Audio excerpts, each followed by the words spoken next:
नमस्ते। Welcome to profit भाई India. दोस्तों, कैसे हैं आप लोग? आज संडे है, 15 जून है, और as we speak 13 June, Friday Friday the 13th, जो बहुत लोगों के लिए अनलकी माना जाता है, सो कॉल्ड। एक नया ग्लोबल जियोपॉलिटिकल टेंशन हमारे सामने आके खड़ा हो गया। अ, अब पता नहीं उसको आजकल ये सब चीजों को किस तरह लेना चाहिए, because there is so much of information that is being floated around. उसमें से कुछ सही होती है, कुछ गलत होती है, ज्यादातर इंफॉर्मेशन फेक ही होती है। So we have to be very careful कि क्या, कहाँ, कितना बड़ा इम्पैक्ट है। So Iran preemptively attacked, sorry, Israel preemptively attacked Iran, and then Iran retaliated। और उस पर्टिकुलर बेल्ट में, जो मिडिल ईस्ट है, उसमें इतना सारा ऑलरेडी प्रॉब्लम्स चल रहा है।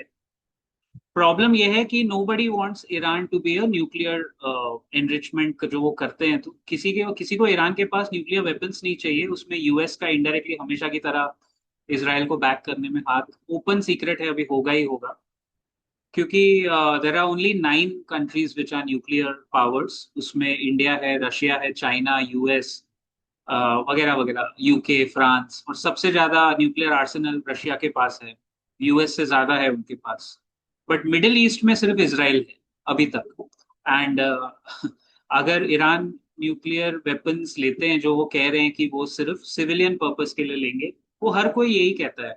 बट अगर उनके हाथ में, गलत हाथों में न्यूक्लियर वेपन्स गए, तो ऐसा रीजन देके इसराइल ने अटैक कर दिया। अब प्रॉब्लम क्या है कि अगर आप ट्रेडर हैं, if you are trading the markets, आपका चार्ट पैटर्न बिल्कुल अच्छा चल रहा है, सब कुछ एकदम ऊपर वाला आपके ऊपर हाथ रख के बैठा है, आप मस्त चल रहे हो, सब कुछ बढ़िया चल रहा है। सडनली एक दिन आधी रात को, और ये सब चीजें होती भी ओवरनाइट है, मतलब चलते मार्केट में इंडिया में तो कभी नहीं होगा। और हमारे रेगुलेटर का ध्यान इस बात पे तो जाएगा नहीं कि जैसे यूएस में डाउ फ्यूचर्स 24 घंटे चलते हैं, वीकेंड पे खाली बंद रहता है थोड़ा टाइम। नैस्डैक फ्यूचर्स चलते हैं, वैसे निफ्टी फ्यूचर्स क्यों ना उसको 24 आवर्स चलाया जाए फ्यूचर्स को, ताकि इंसान गिफ्ट निफ्टी की तरह अपनी पोजिशनिंग तो पकड़ ले अगले दिन की। यहाँ क्या होता है, फ्राइडे मार्केट बंद होते हैं, सैटरडे तक गिफ्ट निफ्टी देख के आप थोड़ा हिसाब लगाओ, लेकिन आपको करने को कुछ मिलेगा नहीं। मंडे सुबह 9:15 बजे ही आपको कुछ जो करना है वो करना है। जो हिसाब बनता है वो ले लो अपना बाजार से। पूरा गेम खत्म हो जाता है फ्राइडे और मंडे के बीच में। अब हम लोग भी और आप लोग भी सोचते हुए बैठेंगे, यार ये क्या चक्कर है, इसका क्या सॉल्यूशन निकाला जाए। इसका कोई सॉल्यूशन नहीं है। There is one more criteria which is added to all the trader diaries, and that criteria, luckily I have interest, I have been following it. तो मेरे जो मेंबर्स हैं उनको मैं टाइम टाइम पे बताता रहता हूँ। I am not an expert on that criteria is called Jio politics. But चूंकि मैं इंटरनेशनल बिजनेस फॉलो करता हूँ और ट्रेड में पहले रह चुका हूँ, तो ये एक हम सबके लिए प्रैक्टिकल लर्निंग एक्सपीरियंस था, हमारा एरिया ऑफ इंटरेस्ट रहा है। और जियो पॉलिटिक्स अभी इतना बड़ा इम्पैक्ट करता जा रहा है ग्लोबल ट्रेड पे कि आप देखो, मतलब हमेशा एक नया इशू खड़ा हो जाता है। कभी रशिया यूक्रेन पे अटैक किया, वहां से शुरू हुआ। Then we had Israel Hamas. Then we had Azerbaijan and Armenia का प्रॉब्लम। देन और भी कुछ छुटपुट हुआ। इसराइल ने दूसरे कंट्रीज में भी अटैक किया है मिडल ईस्ट में, just to safeguard their personal interest. मैं इस वक्त किसी को सही या गलत नहीं ठहरा रहा हूं। देखो, हम काम धंधे वाले लोग हैं, we are traders, we are not politicians या ब्यूरोक्रेट्स जो इसको सही और उसको, जिसका काम उसी को साधे। हम लोग को अपना काम करना है। हमको क्या चाहिए? लेवल प्लेइंग फील्ड की जो डेटा है वो बता दो, हम उस हिसाब से आप लोग या आपके फाइनेंशियल एडवाइजर कंसल्ट करके आप लोग पोजीशन लेंगे। Even if you are investors, investor का मतलब ये है कि मैं इंडिया के जीडीपी नंबर्स देखूंगा, यूएस का डेटा देखूंगा। पहले ही इतने 50 तरह के डेटा हम लोग रोज देखते हैं, 24/7 उसी चीजों में लीन रहते हैं कि डेटा देखो, नंबर्स देखो, ये देखो, वो देखो। और उसके बाद अब एक नया एंगल आ गया, कौन सी कंट्री ने किस पे अटैक कर दिया, किसकी किसके साथ दुश्मनी चल रही है, प्रोबेबिलिटी क्या है कि वो करेंगे या नहीं। और जब से 2025 शुरू हुआ है, तो एक सिंगल फैक्टर ही काफी है। दो वर्ड काफी है हर ट्रेडर को रात को नींद से जगाने के लिए। आपको पता है वो दो वर्ड क्या है? Donald Trump. मतलब ये तो, भाई पॉलिसी स्टेबिलिटी नाम की एक चीज होती है, और ये भाई साहब तो लिटरली, वो बोलते हैं ना हाथ से निकल गया, इंडिया में बोलते हैं ना यार ये लड़का हाथ से निकल गया हमारे, लिटरली वैसे ही हो रहा है। In fact in the US, I have a lot of vendors over there, my some of my clients over there. तो good friends also, they keep telling us that US में तो यार बहुत अनप्रिडिक्टेबिलिटी का माहौल है। कोई बिजनेसमैन बिजनेस कैसे करेगा, कोई धंधा कैसे आगे बढ़ाएगा जब उसको पता ही नहीं कि टैरिफ कितने लगेंगे। आज अनाउंस होगा, मार्केट गिर जाएंगे, कल वो रिवोक कर लिया जाता है, मतलब आज अनाउंस हुआ कल वापस पीछे ले लिया गया। तो ये ऐसे धंधा नहीं होता है। This is not the level playing field for trading या बिजनेस या इवन स्टॉक्स और investing, and all of these are interconnected. मैं मधु केला जी का एक इंटरव्यू सुन रहा था, तो अभी जो मैं बात कहने वाला हूँ उसका क्रेडिट मैं उनको और विजय केडिया, मैं काफी 5-6 लोगों को सुनता हूँ, उन इन दोनों को इस बात का क्रेडिट दूंगा। उसके पहले मैं आपको बताऊं, क्योंकि आपके माइंड में सवाल आएगा, I listen to Rahul Arora of, कोई रिकमेंडेशन नहीं है, these are people who are experience in the market, and कुछ कुछ हमारे हम उम्र हैं, तो राहुल अरोड़ा जैसे हैं, निर्मल बांके, फिर हमसे सीनियर जो हैं रामदेव अग्रवाल जी, विजय केडिया, मधु केला, रमेश दमानी, नीलेश शाह, समटाइम्स वो आदमी बहुत ज्यादा ऑप्टिमिस्टिक है, कोटक वाले नीलेश शाह। देन ऐसे बहुत लोग हैं, करीब करीब 6-7 लोग हैं जिनको मैं बहुत ध्यान से उनका सुनता हूँ, their commentary on the markets, what they think about the markets and blah blah blah. But अभी तो ऐसा लग रहा है कि आपको ब्लूमबर्ग, मैं तो देख ही रहा हूँ एवरी डे, जब 3:30 बजे बाजार बंद होते हैं, 5 बजे मैं 4:30-5 बजे ब्लूमबर्ग चलाता हूँ, यूएस मार्केट में क्या हो रहा है। हमारे मेंबर्स को यूएस मार्केट का भी हम लोग टाइम टू टाइम बताते हैं, उसमें भी पोजीशन लेते हैं, मतलब मैं तो लेता ही हूँ। So I keep tracking that as well, but now a lot of people are uncertain, and ऐसे तो धंधा करना मुश्किल हो जाएगा। तो जो बात मैं कह रहा था, मधु केला और विजय केडिया को इसका क्रेडिट देता हूँ। See, stock market is a blessed business.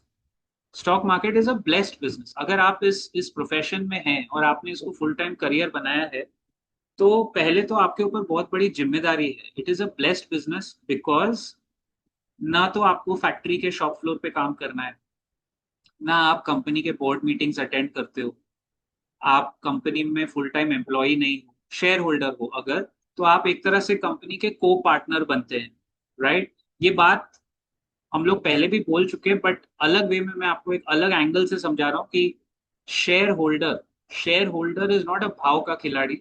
Of course भाव भगवान छे, हम मानते हैं मार्केट में इस बात को, भाव भगवान होता है। लेकिन अगर आप कंपनी के शेयर उठाते हो तो you are a co partner as a shareholder in the company, चाहे आप 100 शेयर लो, 200 शेयर लो, 5,000 शेयर लो, जो भी, आप उस कंपनी के शेयर धारक हैं। So basically you have to buy and take the company as a business, not as a trader. Trading करो आप, लेकिन ट्रेडिंग करने में भी जो आप कंपनी चुनते हो, आप एक धंधा खरीद रहे हो, आप भाव नहीं खरीद रहे हो। There is a big difference in this. भाव परचेस करना और कंपनी का एक पार्ट होना कि ये प्रॉफिटेबल है, ये अच्छा करे, ये दोनों में मानसिकता में बहुत फर्क है दोस्त। सो और इसमें ब्लेस्ड बिजनेस क्यों, क्योंकि मान लीजिए जैसे मधु केला ने ही एग्जांपल दिया था एक इंटरव्यू में, मान लीजिए टेक्सटाइल में आपने टेक्सटाइल किसी स्टॉक में पैसा डाला और टेक्सटाइल का बिजनेस अच्छा नहीं कर रहा है इंडिया में, हम जानते हैं we have lost market share to countries like Bangladesh, Vietnam, Philippines, Thailand, and जो भी whatever reason, cheaper textile वहां बनते हैं वगैरह वगैरह। तो अगर मेरे को मेरा स्टॉक टेक्सटाइल में अच्छा नहीं कर रहा है, मेरा भाव आ गया, तो मैं उसमें से निकल के कोई और सेक्टर में जा सकता हूँ। ये फ्लेक्सिबिलिटी आपको सिर्फ मार्केट में मिलती है। अगर आप धंधा ओपन करोगे तो आपके पास ये फ्लेक्सिबिलिटी नहीं है कि इतना केपेक्स करने के बाद, इतना बिजनेसेस करने के बाद मैं बिजनेस चेंज कर लूं। कहाँ, कितने लोगों को ये मिलता है? किसी को नहीं मिलेगा। Today nobody who is running a bank can start a cement company. It is not possible financially, practically, also geopolitically, it is not possible for HDFC Bank to venture into Siemens या vice versa. लेकिन अगर मैं share holder हूँ, मेरे पास तो सारे दुनिया भर के बिजनेसेस का चॉइस है।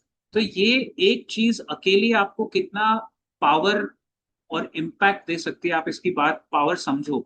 लेकिन अब अपने को आपको ज्यादा पढ़ना पड़ेगा। अब आपका ट्रेडर्स का जो इजी मनी कमाने का टाइम था वो चला गया। अब आ गया है जियो पॉलिटिक्स। जैसे डोनाल्ड ट्रंप जब प्रेसिडेंट बने लास्ट ईयर, एक्चुअली 14 जुलाई लास्ट ईयर, एग्जैक्टली 11 महीने पहले, जब उसको गोली लगी यहाँ कान के नीचे से, साइड में से गोली गई थी, तभी आप पोस्ट देखना प्रॉफिट भाई के हमारे चैनल पे, अगर आप पीछे जा जाके देखोगे, मैंने पोस्ट डाल दिया था, इलेक्शन इज ओवर, यूएस का इलेक्शन खत्म। क्योंकि उसकी इतनी हिस्ट्री मैंने ट्रैक करके घोल के पी हुई है उस कंट्री की, इंक्लूडिंग अवर कंट्री, कि जब भी यूएस के हर प्रेसिडेंट पे कभी ना कभी गोली का अटैक हुआ है, रोनाल्ड रीगन पे हुआ है, सब पे हुआ है, सब पे हुआ है, कोई बचा कोई मरा। ये भाई बच गया तो इलेक्शन के जस्ट 3-4 महीने पहले ऐसा हुआ तो ये जीत जाएगा, और वही हुआ।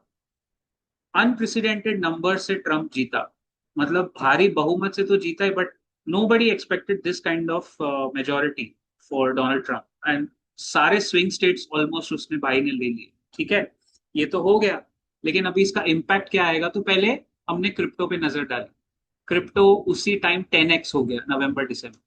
फिर हमारी नजर वो टैरिफ वाले अनाउंसमेंट, क्योंकि ट्रम्प का एक चीज तो है, वो जो अनाउंस करता है वो एक बार उसको एक्सपेरिमेंट जरूर करेगा, बाद में चाहे पीछे खींच ले, लेकिन वो एक्सपेरिमेंट करेगा, ये मार्केट को पता है, तो उस चक्कर में पोजिशनिंग हो जाती है। बस वही वही आपको सीखना पड़ेगा। आप चाहो तो हमारा मेंबर्स सेक्शन एक बार लॉग इन करके देखो। आज 15 June Sunday members only live chat है, इंडिया टाइम आईएसटी रात के 9 बजे। एक बार ज्वाइन करके देख लो। देखो हम लोग स्टॉक स्पेसिफिक कैसे पोजीशनिंग समझने की कोशिश करते हैं, जितना मेरी कैपेसिटी है, क्षमता है, मैं नॉलेज बांटता हूँ।